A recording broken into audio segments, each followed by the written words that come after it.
জীবনে নতুন কিছু শুরু করার আগে কত বাধা বিপত্তি আসবে, সেই সব বাধা বিপত্তিকে সাইডে রেখে জীবনে এগিয়ে যেতে হবে। হ্যালো, আমি দিয়া, welcome to my mini blog. তো তোমরা সবাই কেমন আছো? আমি তো বেশ ভালোই আছি, তো দিন এভাবে কেটে যাচ্ছে।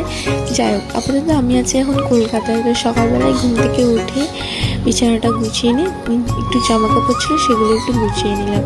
তো জানো তো, আমি একটু গুছিয়ে টুছিয়ে রাখতেই বেশি পছন্দ করি, আমার এটা বেশি ভালো লাগে। আর এই যে এই গাছটা আমি বাড়ি থেকে নিয়ে এসেছি, জানি না এর কী অবস্থা হবে, 2 দিন ব্যাগের মধ্যে পড়েছিল। তো তারপর একটু ফ্রেশ হয়ে 1 কাপ চা খেয়ে নিলাম।